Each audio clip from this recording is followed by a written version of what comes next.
Pennywise, or as I like to call him, because I almost can't describe what Pennywise is without using the term. Let's really get into this clown here, because he's a terror on so many levels. Now, first of all, he comes in with this persona mask, this clown, for a very specific reason, because he wants to directly attract children, which is sick.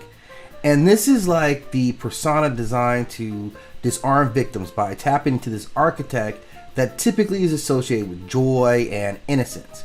But like all masks, there's a deeper, darker nature that's underneath, and the fact that this mask is already unsettling speaks to how joy really curdles into fear when it gets corrupted. Now, at its core, Pennywise is pure id, like the Freudian drive that operates only on hunger, fear, desire. He doesn't create complex plans beyond feeding. His manipulation is only to maximize terror, right? Because fear makes his meal tastier. This makes him like a symbolic predator of the unconscious. When he is what's left when instincts go unchecked, or by the ego or the superego, right?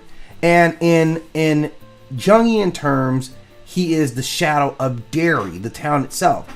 He reflects the town's suppressed sins, racism, abuse, bigotry, violence, all these things that polite society ignores that fester underground beneath the city. So Pennywise thrives because the people of Derry unconsciously allow him to do so.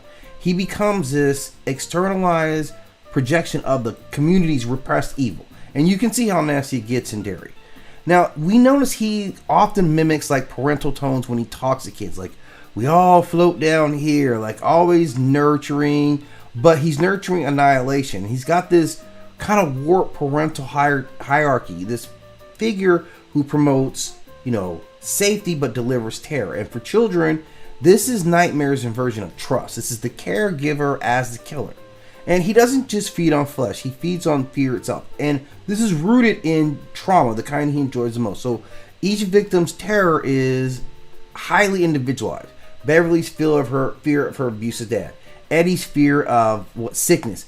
Bill's grief. In a sense, he was less a monster, more of a trauma catalyst, a predator who weaponizes what you already carry inside of you. And on a deeper level, he embodies this Thanatos, this Freud's death drive.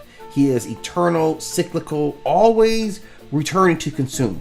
He'll promise you that you'll float too. So this is basically like saying this is the drive death anthem, to surrender to the inevitability of what he is. Individuality becomes dissolved into this collective unconsciousness. These are the floating children. We talked about we will all float one day. He's talking about literally floating as souls, suspended in forever. So an absolutely terrifying character, again, from Stephen King. Want to get a deeper dive into just like what Pennywise represents on so many levels. It's very complex, predator that really gets right to the heart of psychology. He himself being a very sick being.